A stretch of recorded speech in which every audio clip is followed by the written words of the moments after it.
April 11th, 1865, 2 days after the end of the Civil War.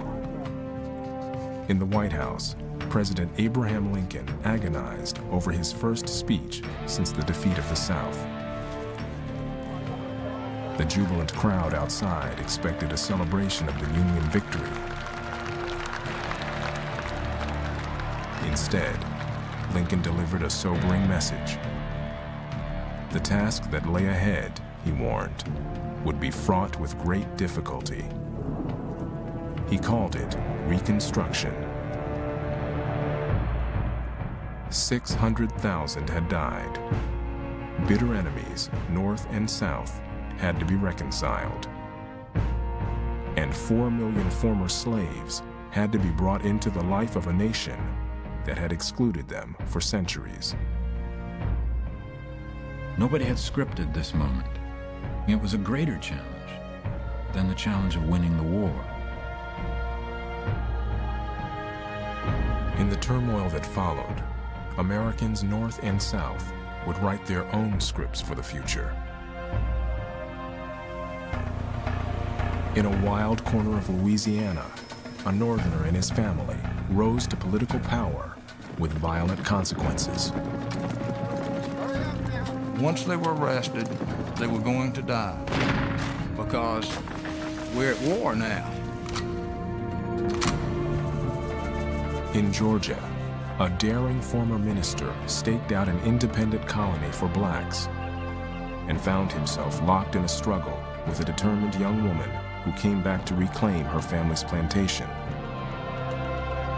As black people showed that they were capable of controlling and guiding their own lives, this only created greater anxiety and white hostility. In Congress, a former slave challenged whites' deepest beliefs about race and class. It's one of those very rare historical moments when everything is up for grabs. An old order, an old society has been pretty much destroyed. Some saw Reconstruction as a chance to build a new nation out of the ashes of war and slavery. Others vowed to resist. They would wage a new war to protect their way of life and a racial order they believed ordained by God.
In March 1867, 2 years after the end of the Civil War, the United States Congress decided to bring racial equality to the South.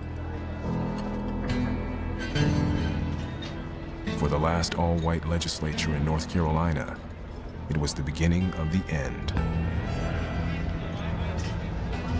They threw a wild party in the state capitol. "We had the very best liquor and ice, lemons, and sugar," wrote one state senator. The whole Capitol was in an uproar. Under Congress's new radical Reconstruction plan, military rule would be imposed on the South. White state lawmakers would be swept from their seats. And the unthinkable. Black men, many of them former slaves, would have the right to vote and run for office. "We have lost all hope of escaping the vengeance of the Northern people," a senator wrote, "and are preparing for the worst."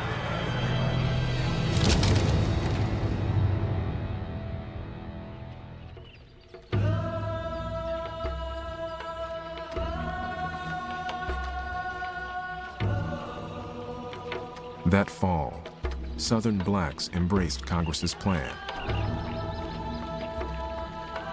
In Louisiana, about 100 black men approached the town of Natchitoches, ready to defend their new rights with sticks and guns. They had come to cast their ballots.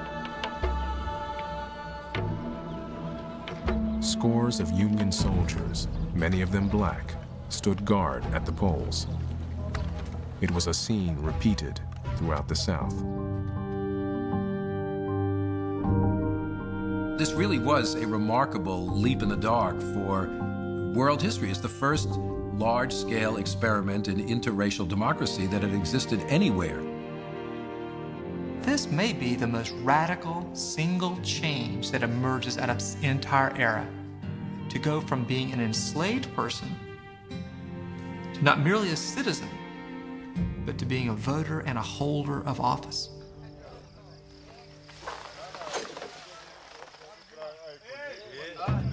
In Georgia, Tunis Campbell was among the first blacks to run for political office. Right after the war, he had set up an independent black colony in the Sea Islands of Georgia and declared it off limits to whites. Tunis Campbell was impressive in appearance. He was 6 feet tall, habitually dressed in a three-piece suit with a bow tie, carried an umbrella, a top hat. The planter class is in awe of him, but African Americans are also in awe of him, and he uses that to great advantage. Trained as a minister, he could reach into the heart of a community. He often stood behind the pulpits in black churches on Sundays and said, under the new acts of Congress, we're going to be allowed to vote. You're going to be protected in that vote. We have a great black majority in this district. We are going to elect black judges. We are going to elect black sheriffs. We are going to elect black senators.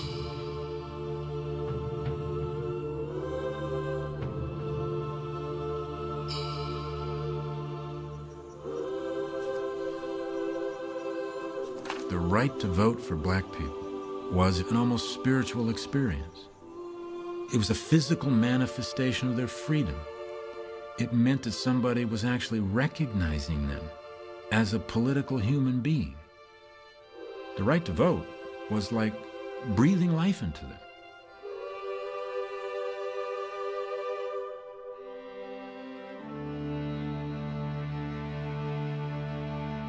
Many white Southerners boycotted the elections. They say the government that's created by Thomas Jefferson and George Washington for proud, independent, enlightened men is now going to be occupied by former slaves who cannot read. This must be an injustice, they say. This must be a farce. At this time, only 5 northern states, all of them in New England with very small black populations, give African Americans the right to vote. Ohio doesn't. New York only gives a tiny number the right to vote. Pennsylvania doesn't. Illinois doesn't. And white Southerners feel that this is just one more example of the hypocrisy of Reconstruction, that white Northerners are willing to inflict upon white Southerners things they would not tolerate in their own home states.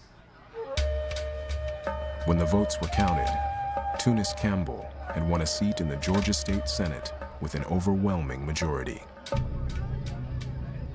Black voting carried with it an enormous meaning. It meant that political power was going to be shared between blacks and whites.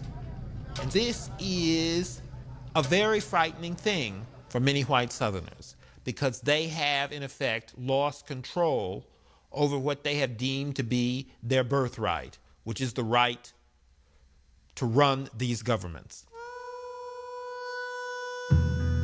One white Southerner uttered words of warning. Let not your pride flatter you into the belief that you ever can or ever will govern the white men of the South.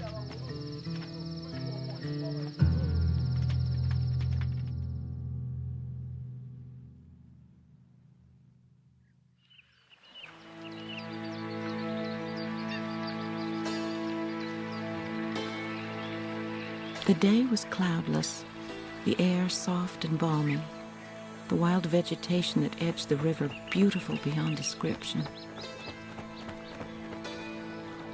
Not a sound broke the stillness but the dip of our oars and the wild minor chant of the Negro boatmen.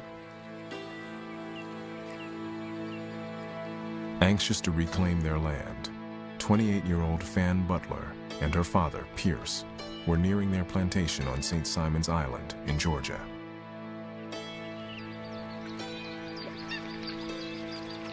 Rice, not cotton, had been king here before the war. And Pierce Butler had been one of the richest of the Rice aristocracy. Fan Butler's mother, the celebrated English actress Fanny Kemble, had made headlines around the world when she publicly declared that she could not live with a slaveholder. After her parents divorced, Fan Butler had to make a choice. She was involved in not a brother's war, but a family war. When her parents were divorced, she took sides, and she sided with the South and with her father. From the safety of Philadelphia, the Butlers heard that their land was being confiscated by victorious Union troops. Pierce saw it not only as the possible ending of his family's plantations in Georgia, but he saw it as the end of a way of life that he treasured. And so they headed back south as soon as they could.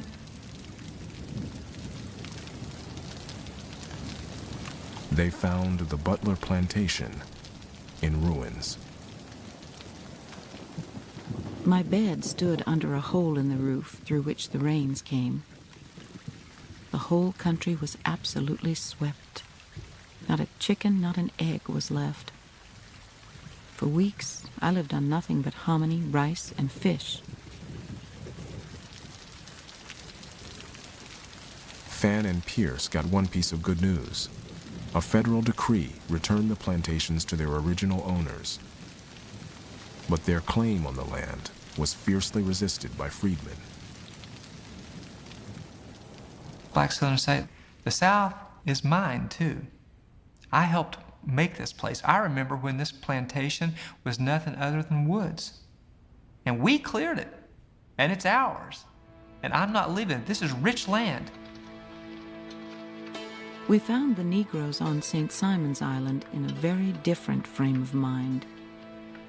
They had been brought under the influence of Northerners, some of whom had filled the poor people's minds with all sorts of vain hopes and ideas. Among others, that their former masters would not be allowed to return, and the land was theirs. In this charged atmosphere, the Butlers had to negotiate with their former slaves. My father told the Negroes they might have their corn and cotton, but that they must put in 20 acres for him, for which he would give them food and clothing. And another year, when he hoped to put in several hundred acres, they should share the crop. They consented without any show of either pleasure or the reverse. The new system came to be called sharecropping, but many landowners wanted something more than their share. Pierce's plan was to evolve his relationship with his former slaves back into something that would probably look and work a lot like slavery. And as Fan would later say when it was her land, you have the freedom to leave, but I have freedom too. And what's more, I own this land. And if you're going to stay here, you have to do what I say. Fan Butler was not as confident as she sounded. We are, I am afraid, going to have terrible trouble with the Negroes. and I see nothing but gloomy prospects for us ahead.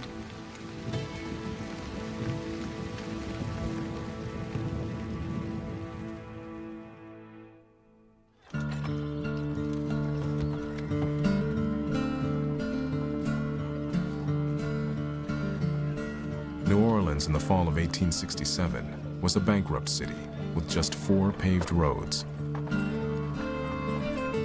The war had left the whole state of Louisiana, one official lamented, dirty, impoverished, and hopeless. But in Mechanics Hall, there was excitement about the future. Under the Reconstruction law, delegates had gathered to draw up a new constitution for the state. The majority of the delegates to this convention are black. They were well-spoken, they were well-dressed, and they play a dynamic role in this convention. The Constitution that results from this assembly will in large part be their work. Among the white delegates was Marshall Twitchell, a battle-scarred former Union soldier from Vermont. Right after the war, he'd come up the Red River and settled in the northwest part of the state. It was a wide open frontier. My ancestor, Henry Marston, in the 1840s bought land up here. It was land speculation. And it was rich, fertile land to be cleared and cotton land. And so I imagine Mr. Twitchell was very excited about what he was going to do. The thrifty Twitchell had saved enough to buy 420 acres of cotton land. He married Adele Coleman, the daughter of a local planter, and got to know his neighbors, both black and white. The vast majority of Northerners who moved south moved there because the South was now the new pioneer society. They came as business people. They came to buy land. They came to set up businesses. They came to invest. At first, they were welcomed.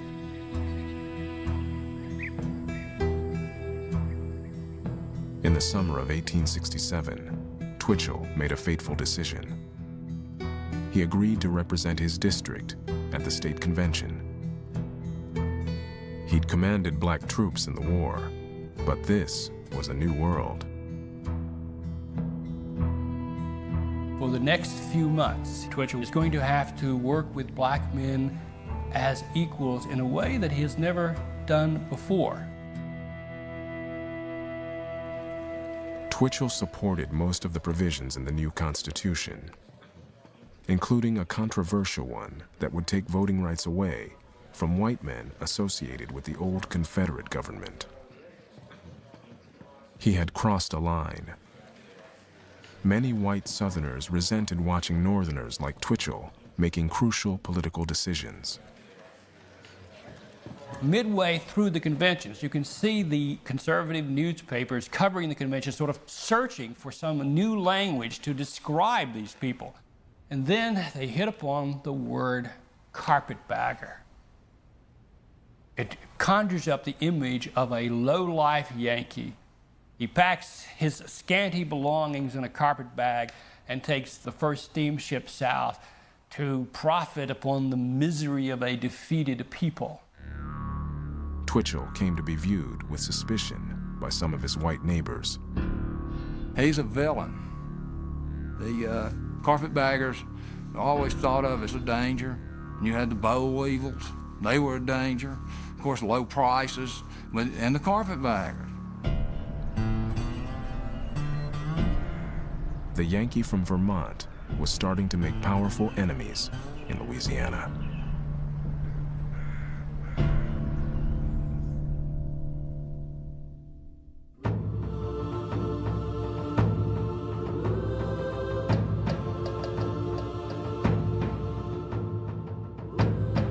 In the summer of 1868, Tunis Campbell entered the Georgia State Legislature in Atlanta. With him came 31 other black members of the Republican Party. The work of remaking the southern states begun. Suddenly, you get hundreds of men elected to every office, from member of Congress, the Senate, House of Representatives, member of state legislatures, state positions, down to sheriff, justice of the peace, school board official, you name it. For Democrats, who had bitterly resisted the Republican Reconstruction plan, the very idea of blacks in political office was an aberration. The Negro is unfit to rule the state, the Atlanta Constitution declared. The Democratic Party will protect him in every civil right. It is unwilling, however, to make him congressman, governor, and judge. It will not consent to degrade its own race by elevating an inferior above it. In the Georgia legislature, blacks were outnumbered 4-1. As soon as Tunis Campbell took his seat, he came under attack from whites on both sides of the aisle. What you have here is a very volatile moment in which alliances politically are shifting very rapidly, and from one day to the next, you don't know really what's going to happen. The few white Republicans who did support black legislators were branded as traitors to their race. Blacks should quit dabbling in politics, argued one newspaper, and go to work to earn an honest subsistence. Most whites in the legislature maintained that the new Georgia Constitution only gave blacks the right to vote, not the right to hold office. The Georgia Constitution did not specifically allow office holding by black Americans. Of course, it didn't specifically authorize office holding by white Americans either. One legislator, Henry McNeil Turner, expressed the outrage of his black colleagues. He was entitled to his seat, he said, and would not cringe or beg for it. Tunis Campbell also refused to be intimidated. On behalf of nearly 500,000 loyal citizens of this state, we do enter our solemn protest against the illegal, unconstitutional, and oppressive action of this body. White legislators made it clear that Campbell was not welcome in the chamber. Many of them put their hands on the butts of the pistols of the guns they wore into the chamber. They shuffled their feet, they banged on the desk, they talked about the Congo senator's insolent harangue.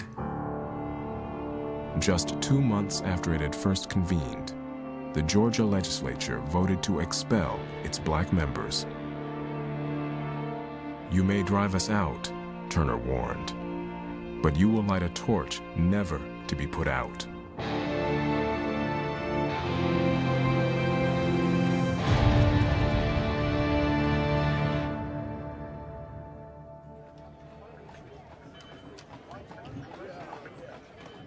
Tunis Campbell immediately left for Washington to ask the federal government to intercede in Georgia. The capital was in the midst of the first presidential election since the Civil War. The campaign of 1868 came down to a battle over Reconstruction. The Democrats nominated Horatio Seymour and Frank Blair. Their views were shared by many in populous northern states like New York and New Jersey. The Democratic Party ran arguably the most openly white supremacist election campaign in American history. They painted the Republicans as, quote, nigger lovers. The Democrats absolutely repudiate Reconstruction. They basically say, if we get in, forget about Reconstruction. We're going to repeal all this and put the South back under the control of white leaders. Though the views of the Democrats had wide support, many voters gravitated to the Republican candidate, Ulysses S. Grant. They found comfort in the Union general who had won the war. Grant's slogan was "Let us have peace." the general understood that the Northern heart cared deeply about reuniting North and South. He promised to support Reconstruction, but wrap it up quickly. There was a kind of new politics of reconciliation, a need to bring South and North together because it would be good for the economy, it would be good for the federal government, it would be good for expansion and growth. The North was booming. To many voters there, Grant represented a chance to solve the Southern problem. They could then turn their attention to the future.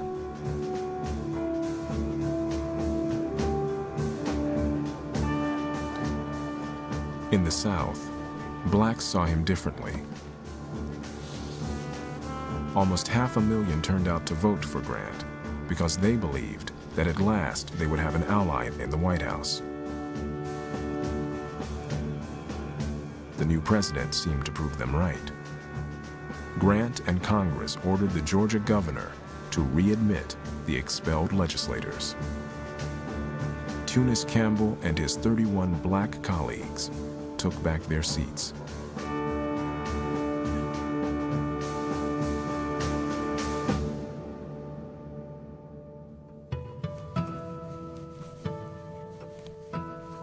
While Tunis Campbell fought aggressively for black rights, John Roy Lynch moved more cautiously. Lynch had been a house slave in Natchez, Mississippi. After the war, he had learned to read, taught himself photography, and worked his way up in the business. I think he only had about 4 months of formal schooling, but he's a very bright young man and a fast learner. He listened, and he was also in the photography business, so he heard a lot of people who could afford to have their pictures taken. Lynch's customers talked politics, and he soaked it up, even teaching himself parliamentary law. By 1870, he was a newly elected state legislator walking up the steps of the Mississippi Capitol. He was 22 years old. John R. Lynch is one of those guys who is created by the Reconstruction situation. Opportunities open to him which would have been inconceivable before this moment. This legislature had some very important work before it. The entire government had to be reconstructed so as to place it in perfect harmony with the new order of things. Black legislators, they're not asking for really radical changes. They're asking for deeply American things. Equality in the courthouse, the right to be on juries, the right to testify on your own behalf.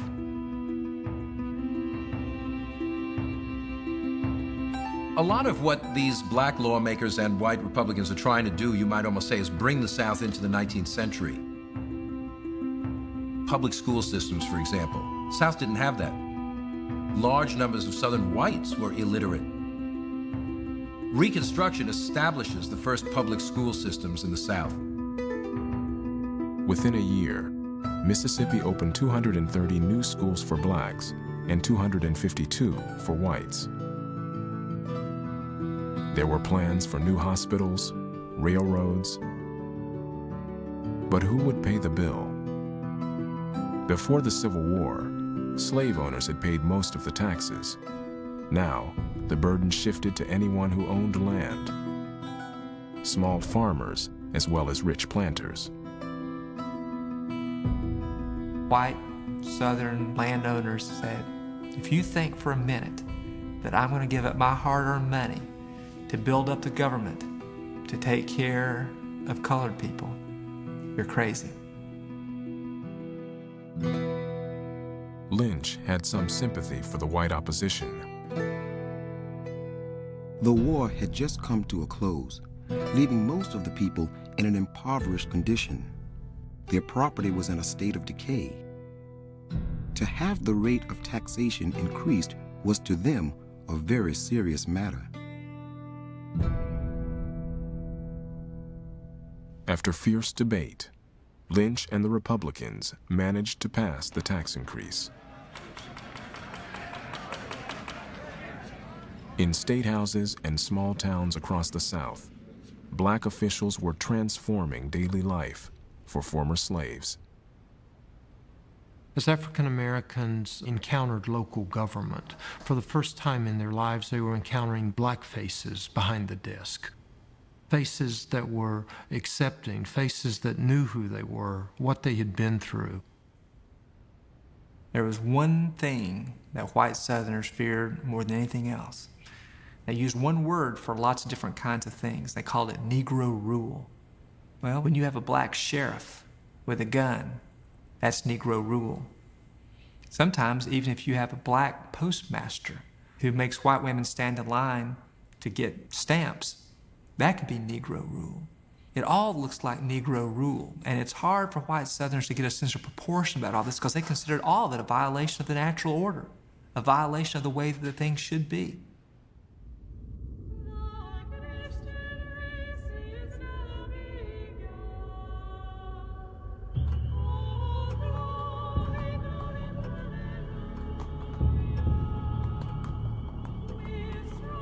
A shadowland of secret clubs and societies began to take shape.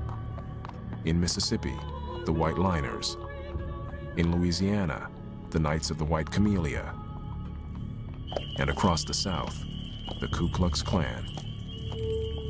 If you grow up in a society and where for centuries you have been taught that other people are your racial inferiors, it's very hard to accept the enormous social change involved in their emancipation. Any benefit that accrued to blackness was interpreted as a loss of whiteness.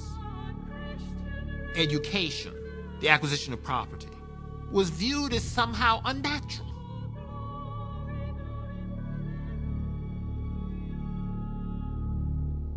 The Ku Klux Klan does not see itself as lawlessness, but as the law. Because they do not believe that black men deserve political power or know what to do with it once they have it, they think that it's their right, maybe even their Christian responsibility, to destroy black political power before it has a chance to become too entrenched.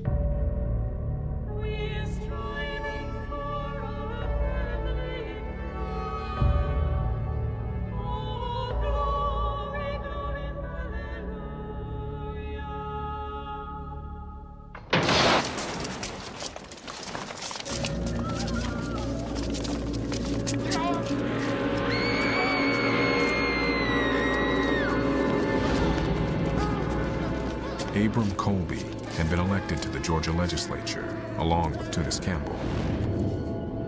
The Democrats wanted to curb his power in the county. They tried bribes, but Colby turned them away. In October of 1869, the Klan set out to teach him a lesson. They were the mercenary forces of the Democrats who were trying to regain power. They were not simply using the ballot because they felt they would lose at the ballot box. They were using violent coercion. They were eliminating their competitors.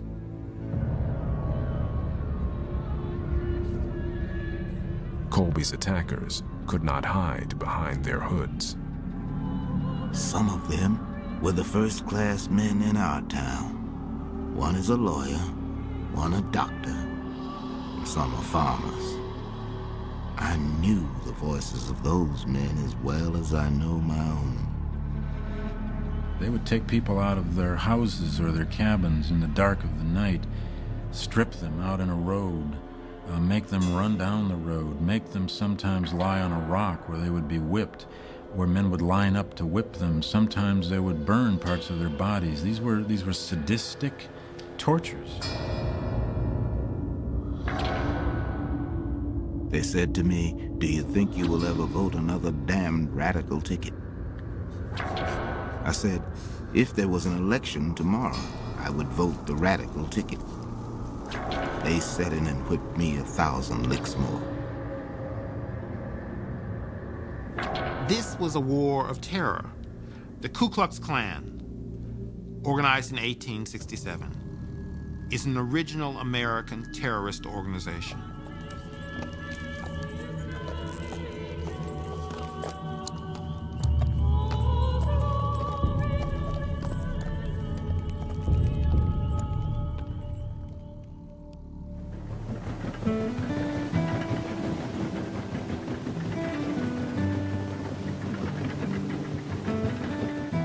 By 1870, 30-year-old Marshall Twitchell had bought another plantation and was starting to make money.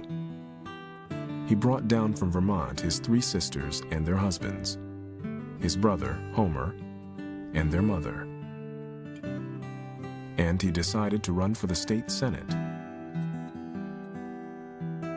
In a district that was 70% black, Twitchell had an advantage. One of the things black people most want, they want to be treated with dignity and respect. Marshall Twitchell does treat black people with dignity and respect. He does want to see them get an education. That doesn't mean he invites his black lieutenants over for Sunday dinner. Senator Twitchell appointed some blacks to positions in the local government, and he made real improvements in the district, building levees, schools, a courthouse, churches. But the better jobs in the government went to the Twitchell men, and some of his white neighbors resented his family's growing power. They were the clerk of court, the tax assessor, the sheriff, the state senator, and he used those positions then to enrich himself and his family. And that's how he was viewed by the people that lived here with him.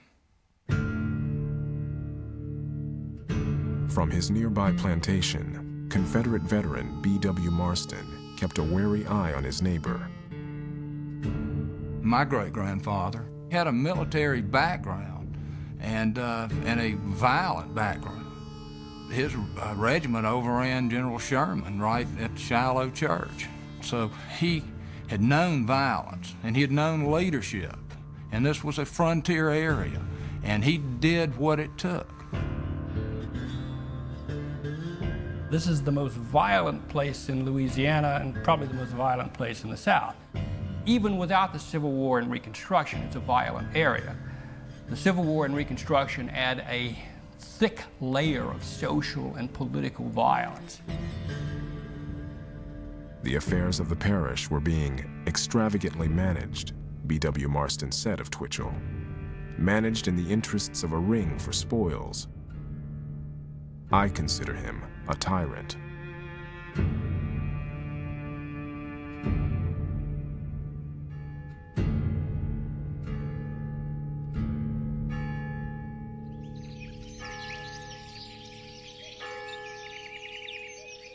The next morning, I had the bell rung to summon the people here to sign the contract. And then my work began in earnest.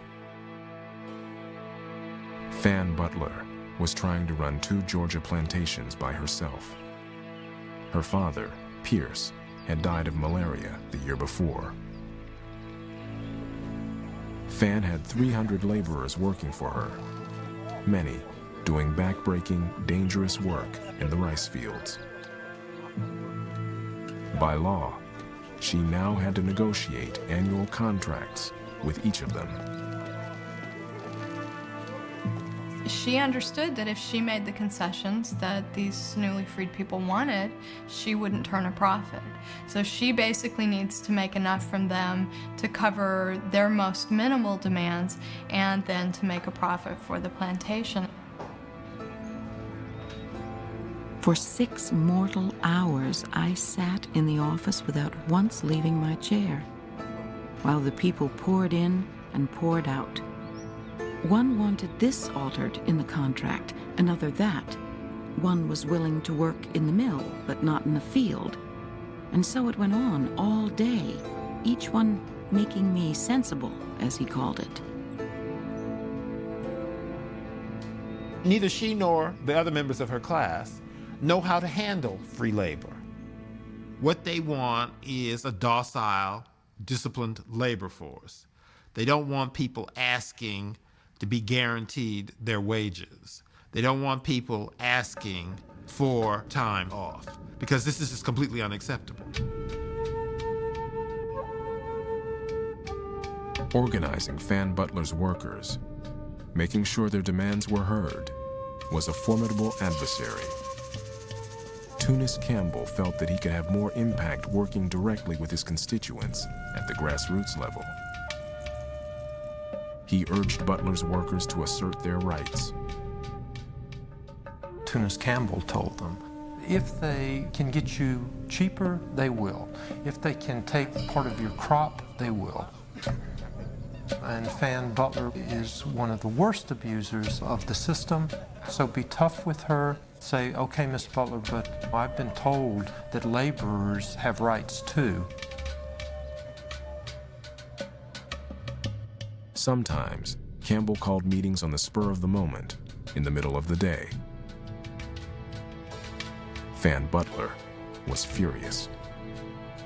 There seemed to be no remedy for this evil. The Negroes throwing all our authority to the wind and following Campbell wherever he chose to lead them. We had no proper authorities to appeal to, should our Negroes misbehave themselves. No matter where you are in the South, it's white and black, trying to forge some kind of workable economy out of all of this. Everywhere you go in the South, it's former slaves trying to find a way to make something out of nothing. Everywhere you go in the South, it's people who had had ownership of other human beings, trying to figure out now, how do I live without that?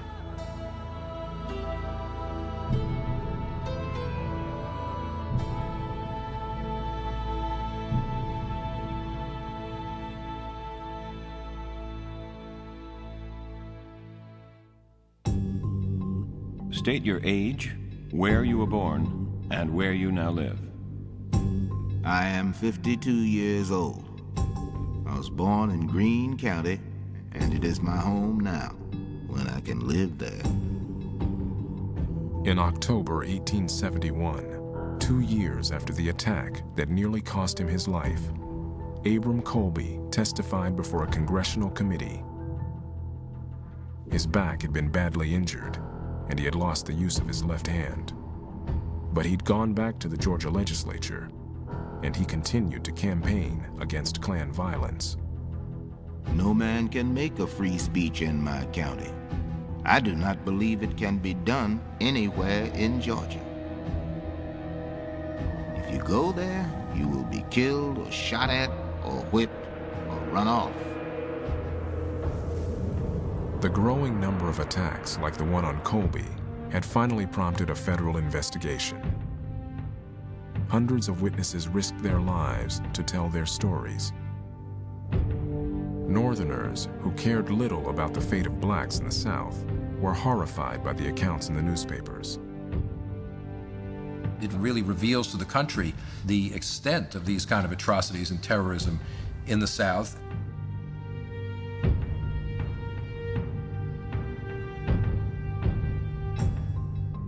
Grant realizes we've got to stop this. We can't just allow everything that we're trying to accomplish to be destroyed by the flagrant acts of these white vigilantes in the South. Grant understood that the memories of war, North and South, were still raw, and felt he couldn't risk full-scale intervention. He could, however, set an example in one state, South Carolina, where Klan terror was at its bloodiest. In the fall of 1871, he declared martial law. Scores of suspected Klan leaders were rounded up and tried in federal courts. It's infuriating to white Southerners that they would come in, impose this national power in their own homes, doubt their word, solicit the testimony of former slaves. This is something that would just insult white Southerners more than anything that had been done up to this point. By the end of the trials, federal prosecutors had destroyed the Klan in South Carolina. Grant's crackdown had brought a measure of peace for the time being.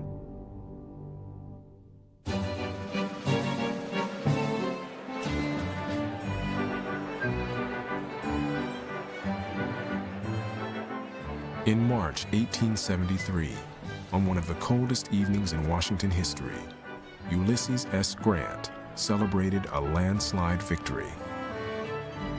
His crackdown on the Klan had been popular with many Northerners and helped him win a second term.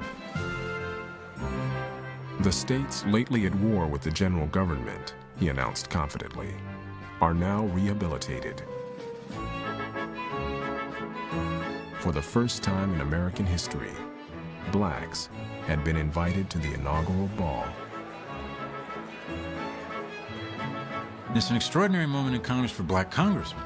There were 7 black congressmen from southern states serving in the U.S. House of Representatives, one of whom was John Roy Lynch. After 2 years in the Mississippi legislature, Lynch was elected to Congress. Just 25, he was the youngest member of the U.S. House. Only 10 years before, Lynch had been a slave. Now he was a congressman, part of a generation of Republican legislators trying to build a new South. The Republicans say, we're not just trying to do things for black people, we're trying to improve the entire economy and fairness for all people. These railroads aren't just going to help black people, and somebody is going to have to take care of ill people who can't take care of themselves. And you poor white families would also like to have schools for your children, wouldn't you?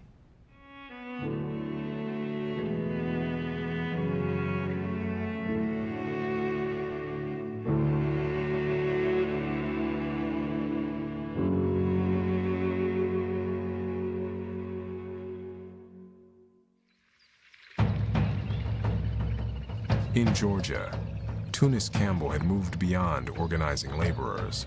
He was now rewriting the codes of behavior for freedmen. Tunis Campbell was determined not to let whites overcome blacks in areas that he could control.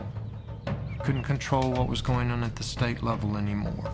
Couldn't control what was going on at the national level. But on the local level, through his office, he could make decisions that affected people's lives on a daily basis. Campbell told freedmen they did not have to yield to whites when they passed on the sidewalk, and they no longer had to address them as master and mistress. In Campbell's district, some blacks were even seen carrying hunting rifles. I do believe that Tunis Campbell aimed to be at least a little provocative. He was very idealistic about the possibilities for African American citizenship, but at the same time, very savvy about the nature of power relations. Whites in the county were significantly outnumbered and feared a black uprising. Fan Butler was terrified. The Negroes seemed to reach the climax of lawless independence. I never slept without a loaded pistol by my bed. Democrats were relentless in their efforts to depose him. He's too famous to kill. They can't kill him. They're afraid of that. They're afraid what might happen in the local community. So they kept him involved in a myriad of lawsuits, charging him with abusing his office. Whatever the charges, Campbell's real offense, according to court documents, was seeking to give the Negro supremacy over the white man. Campbell was incensed. Just before every election, they commenced trying to intimidate by arresting all prominent colored men. As usual, they have arrested me again. The intention was to keep me out of my seat in the Senate. When Campbell's called to trial, his lieutenants send out word and African Americans come off the plantations. They stop work, they go home and get their shotguns, and they arrive at the courthouse. Wives come and children come as well, and they clog the streets with black bodies, saying emphatically to the white community, "Don't touch our man." In one tense hearing, the courtroom was packed with Campbell supporters. The judge released him. If they had put him in jail, a white witness would later comment, the niggers would have put the jail in the river.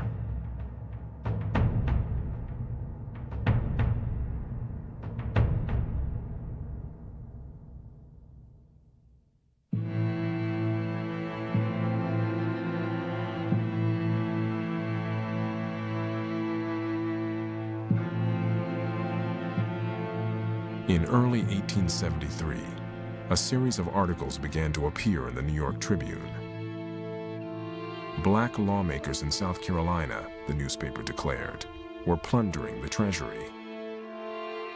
All through that winter, fresh accusations surfaced. The charges were highly exaggerated, but they contained an element of truth. What's happening is that a lot more money is flowing through these state governments. They're doing a lot more things than the governments had in the past. And also, a lot of the Republican legislators are not people with any significant livelihood other than being an office holder. And so there begins to develop this sense of, well, make some money while you can. In the North, corruption was just as widespread. But South Carolina, the only state with a black majority legislature, was an easy target. The accusations fueled anti-black feeling in the North and added to a growing sense that Reconstruction had been a terrible mistake.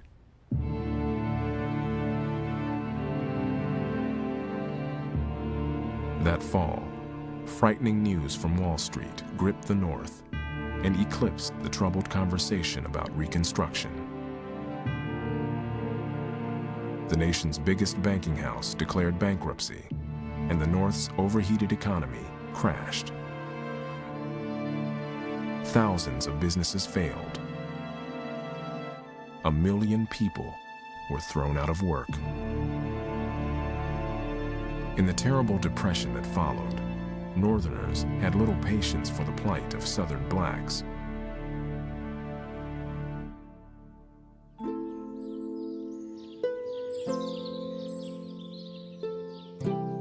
Increasingly, they were falling under the spell of a more romantic idea of the South, a growing legend of a lost civilization.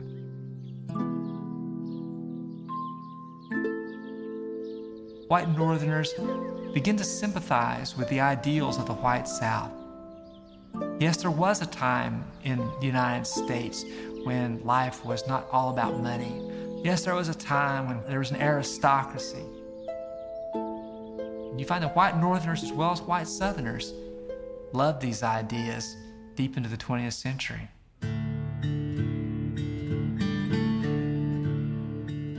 It came to be called the Lost Cause. The white South's own version of its history became a kind of civic religion. White Southerners began to build memorials, consecrate battlefields. It was their way of dealing with loss. 18% of white Southern men of military age are killed in the war. 80,000 widows in Alabama applying for support and aid. One of the things they want to do is simply on an emotional level cope with all that death and somehow reclaim the meaning of those deaths. But to honor the dead, you have to enhance the cause. So this wasn't simply about the loved ones, it was also about the cause for which they died. The Lost Cause is a celebration of what white Southerners see as the best of the Confederacy. Its nobility, its Christian virtues, its leadership, the loyalty of its men. They basically began to forge the Confederate Lost Cause as not a story about loss, but a story about victory. They might have lost the war, but they were now winning the ultimate victory over control of their own society and against Reconstruction. Democrats took back power in Virginia, North Carolina, Tennessee, Georgia, Alabama, Arkansas, Texas. White Southerners called it redemption.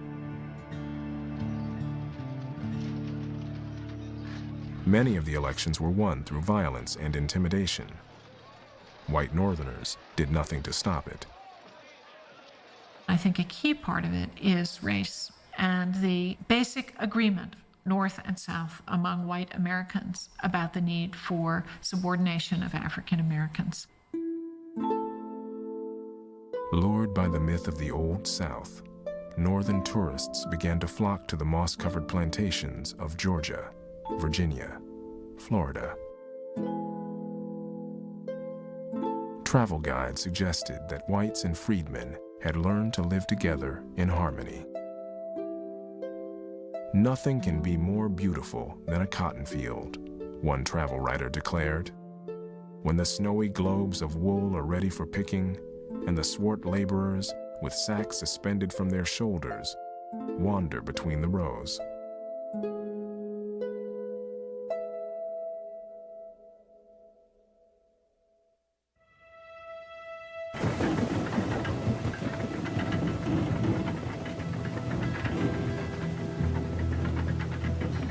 In the summer of 1874, Marshall Twitchell went to New Orleans for the Republican State Convention.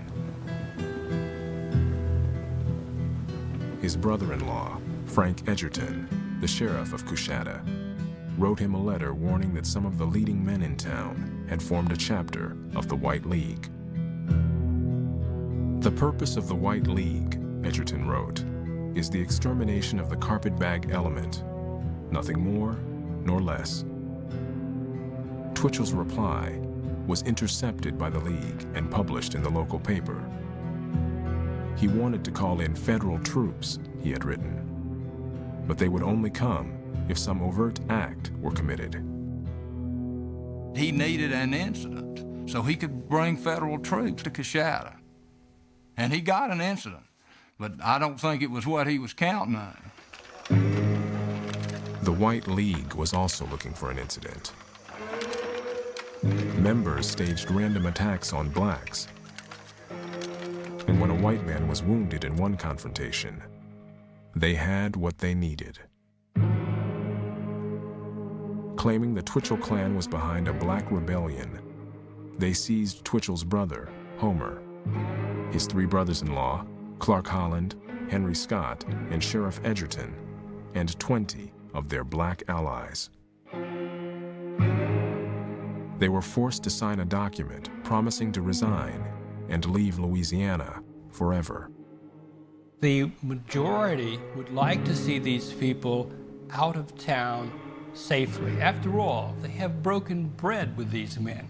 They have entertained one another. They've gone to church with one another. Escorted by guards, the white Republicans left Coushatta, carrying all their money and valuables. They headed for Texas.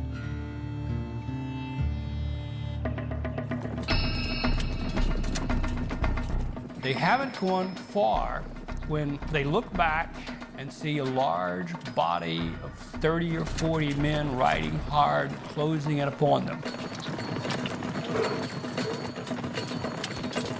Out front is a heavily bearded man, sweat just streaming from his body. And as he approaches the rear guard, he screams out, "Get out of the way or share the prisoner's fate." The guards get out of the way, they offer no resistance. At the head of the column, the 6 Republicans suddenly see these men coming down upon them, and one of them screams out, "Mount and ride for your lives." And almost immediately, 3 of them are shot from the saddle.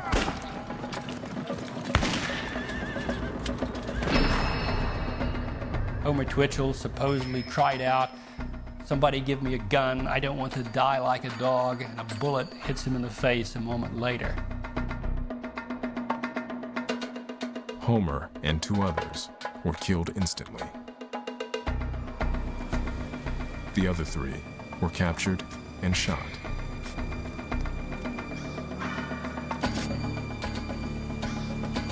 All were buried in shallow graves.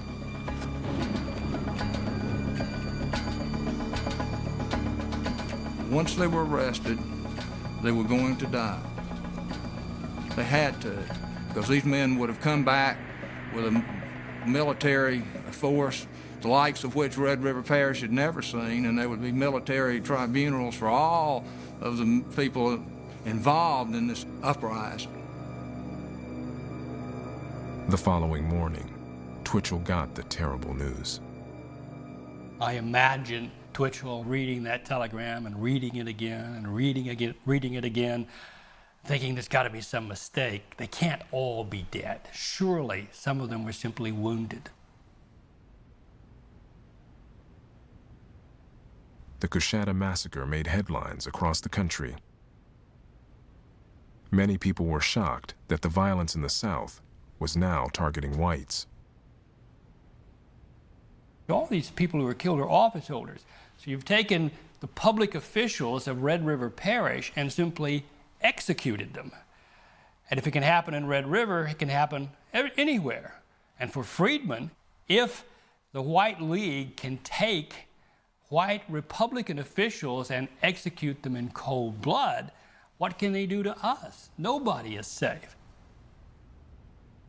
For weeks following the massacre, local black leaders slept in the woods at night.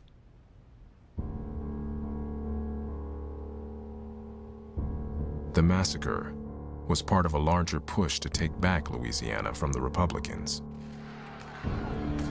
On September 14th, the White Leaguers struck in New Orleans, seizing the Republican-run legislature in a bloody battle. President Grant was alarmed. He had been reluctant to send more troops to the South, but he could not allow this armed insurrection to go unchallenged. The next day, Grant ordered the army to occupy New Orleans. Federal troops entered the State House and forcibly removed the White League representatives, reinstating the Republican government.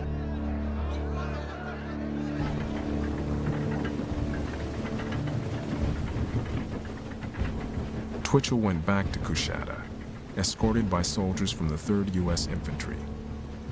He carried with him a long list of suspects. My great-grandfather, Captain Marston, was rounded up in this. He writes about it.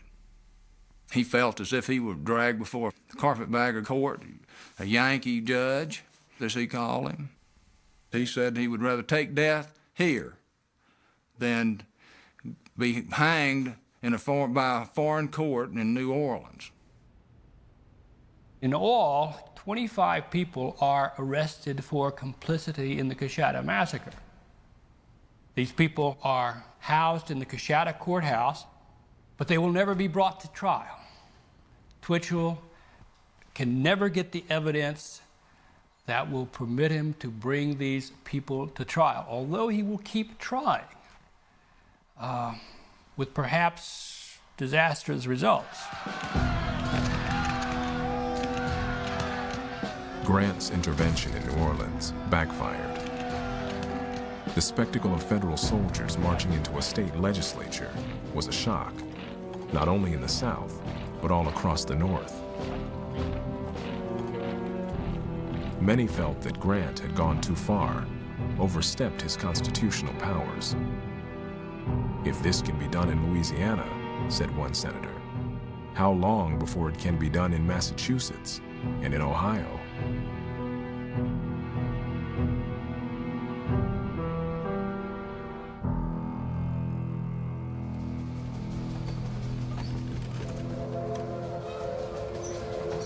When I leave my home to come to Washington, I'm treated not as an American citizen, but as a brute. Forced to occupy a filthy railroad car with gamblers and drunkards. And for what? Not that I'm unable or unwilling to pay my way, but simply because I happen to be of a darker complexion. By early 1875, John Roy Lynch was pushing for a new law protecting the right of blacks to be treated as equals in public facilities, in restaurants, on trains, in hotels and theaters. With the North fast losing interest in the South and the economy unraveling, Lynch faced an uphill fight.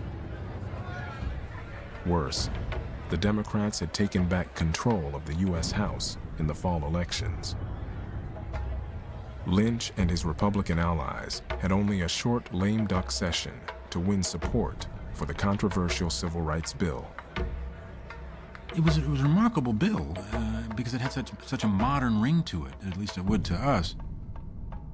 These are kinds of public access issues that would later become so much a part of the modern civil rights movement in the 20th century. The Civil Rights Bill was taking on the unwritten social codes of everyday life. The social code is that you are free, but you're not as free as I am free, which is to say that black people will only rise to a certain level, and there they will remain. Whites saw the Civil Rights Bill as the opening wedge into the bugbear of 19th century society. And that was a belief that if you opened up these places to black people, it would open the door to racial mixing. This is the great anxiety and fear that haunts all of the discussion about civil rights during the Reconstruction period. And this fear is not only a fear in the South, it's a fear in the North also. Lynch refused to give up. If this discrimination is to be tolerated, then I can only say that our social system is a disgrace, and our religion a complete hypocrisy. The Republicans managed to push the bill through, but it was never widely enforced. Within a decade, the Supreme Court declared it unconstitutional. Most of Reconstruction legislation is far ahead of its time.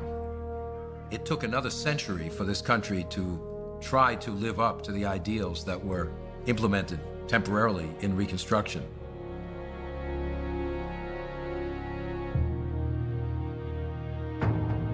A few weeks after the Civil Rights Bill passed, John Roy Lynch went back to Mississippi to campaign for re-election. He found a state in chaos.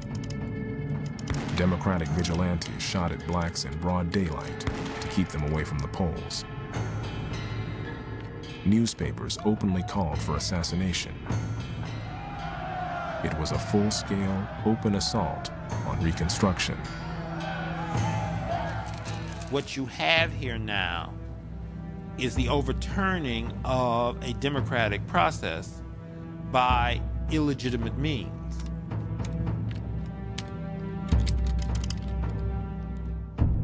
The governor of Mississippi pleaded for help, but President Grant had learned a hard lesson in Louisiana.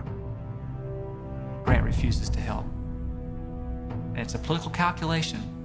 Now, I'm sorry. You're going to have to face this on your own. And the result of it, of course, is that the Republicans are driven from power.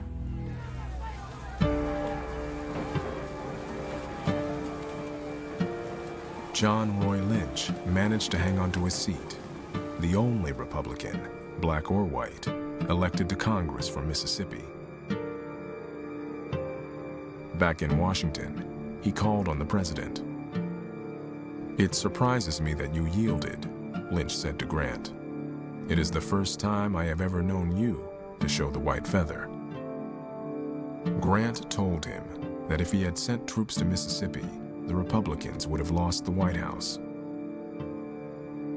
The general who had won the Civil War was now close to losing the war over Reconstruction. He told Lynch, "I am very much concerned about the future of our country. What you have just passed through in Mississippi is only the beginning of what is sure to follow."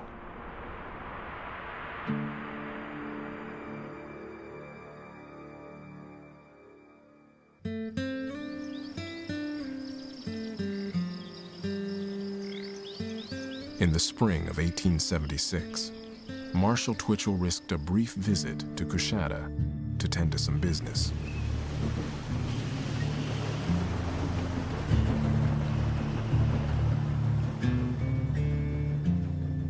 On May 1st, he goes into Coushatta and finds an unusual number of prominent Democrats in town. Some kind of powwow is clearly going on. He asked one of them, it's late in the day, "What's everybody doing around here so late in the day? It's almost dark." And he's informed that an issue of long standing is being decided. And only afterwards will the meaning of that reply become apparent to him. Twitchell has to be done away with. And maybe that will end it, because we're at war now. The following day, Twitchell left his plantation for a meeting in town. With him was his only surviving brother-in-law, George King. They took the ferry across the river to Coushatta. Early that morning, a strangely clad man had ridden into Coushatta. He was wearing a long oilcloth coat, green eye goggles, a hat pulled down low over his face, and possibly false whiskers. He goes to the blacksmith shop, and there he waits. As the ferry approached, the man made his way to the riverbank in full view of townspeople. Twitchell is sitting in the ferry reading a newspaper. He looks up, sees this man pull the rifle from underneath his coat, and he screams out, "Down in the boat." Twitchell moves fast. He gets hit in the leg before he can get over the side of the boat. His brother-in-law, George King, pulls a pistol and gets off a shot, and the rifleman above shoots him in the head, and he pitches back in the boat dead. Twitchell's got one arm up over the gunwale of the boat. The rifleman above is a good shot. He puts 2 bullets in that arm. Twitchell uses his other arm. The rifleman puts 2 bullets in that arm. And the rifleman above empties the rifle, throws it aside, pulls out a big pistol, and blazes away with that.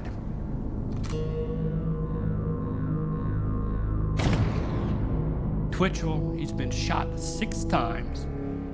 He whispers to the ferryman, "Tell him I am dead." And he turns and floats face down in the water, drifting with the current.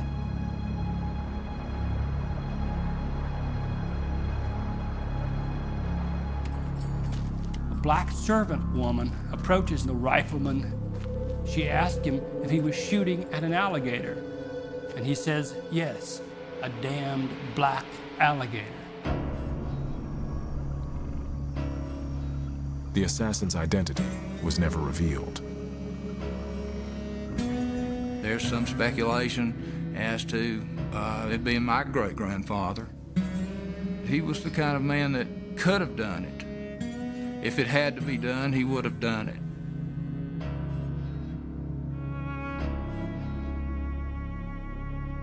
Amazingly, Twitchell survived the shooting. He was taken to a house a few miles from Coushatta, where both his arms were amputated.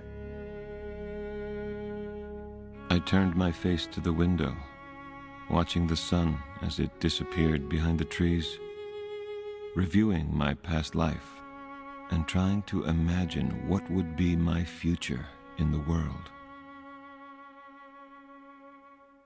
A delegation of local black ministers came to pay their respects. The concern of these ministers was not simply for Twitchell himself, but for all he represented. He represented this dream of a truly biracial society in which black people would be treated with respect and dignity, and he's almost a corpse now, and he becomes a metaphor for their own broken dreams.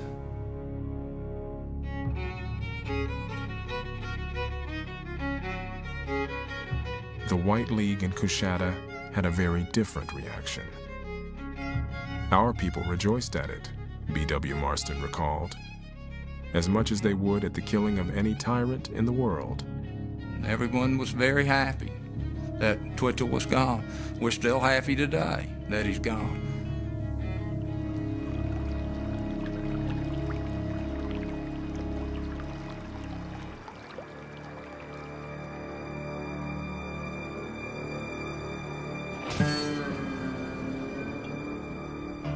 After 10 tumultuous years, Reconstruction died in 1877 in a backroom deal in Washington.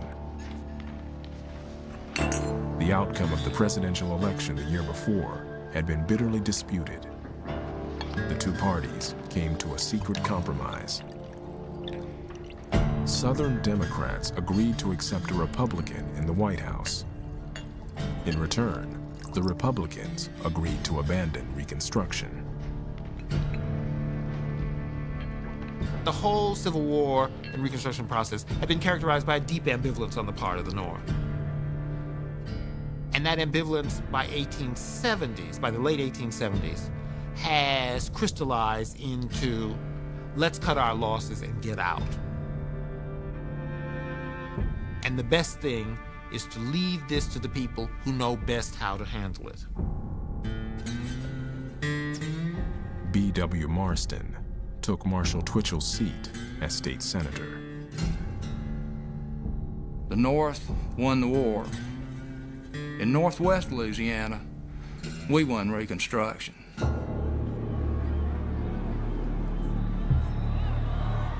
On April 24, 1877, a crowd lined the streets of New Orleans as the last of the federal troops stationed there marched towards the steamship that would take them away. The jeers were deafening. Someone let out a rebel yell.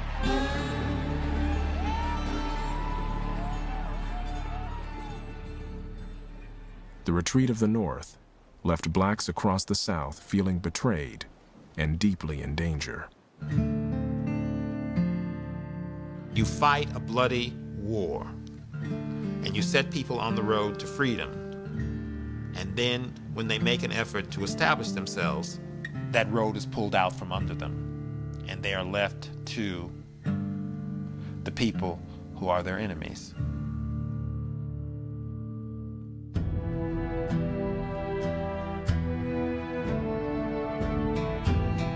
Marshall Twitchell moved back to Vermont. Fitted with artificial arms, he was made a consul to Canada in 1878. After Louisiana, he found his quiet life unnerving.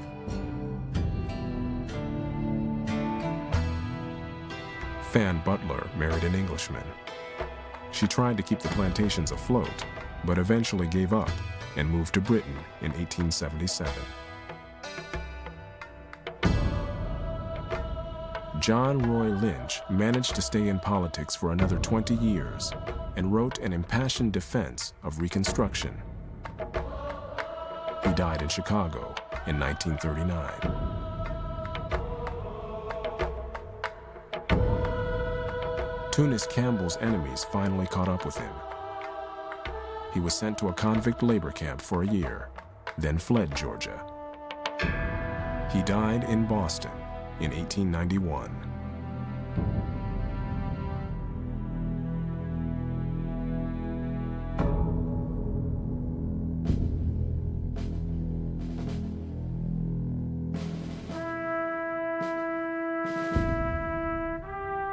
In July 1913, more than 50,000 Civil War veterans gathered on the battlefield at Gettysburg. Gray-bearded soldiers, North and South, joined to mark the 50th anniversary of the battle.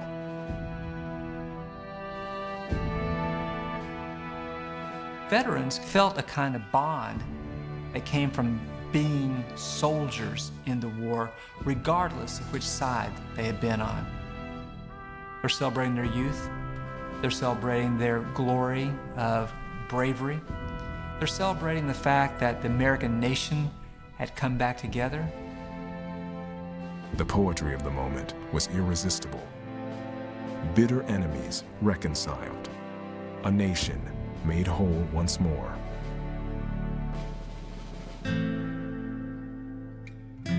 No one there seemed to notice that there were no black veterans in the crowd.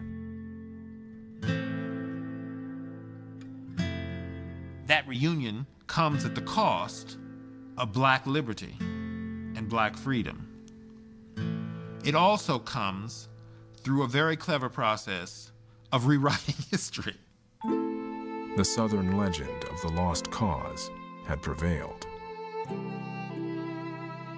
By the turn of the century, an image of Reconstruction has been fixed in the American consciousness, both North and South, as a terrible mistake, a travesty of democracy. And according to this image, African Americans were given these rights they were unprepared for. Therefore, there was this period of terrible misgovernment. Great changes take time. And this is a great experiment in biracial democracy. But one of the tragedies of Reconstruction is that it only lasted such a short period of time. By 1913, many of the rights won by African Americans during Reconstruction had been taken away. Segregation was the norm, and lynching epidemic. But some of what they had built amid the turmoil of Reconstruction had survived. Communities, schools, and churches. Over the next several generations, Black Americans never let up in their desire to be full American citizens. The idea of being a Black congressman did not die. The idea of being a Black justice of the peace or superintendent of the schools did not die. That ideal of America where there was equality, of a South where there was opportunity, never died. And all across the 20th century and emerging in this great civil rights movement, we see the legacy of Reconstruction. It took generations to play out, but it never died.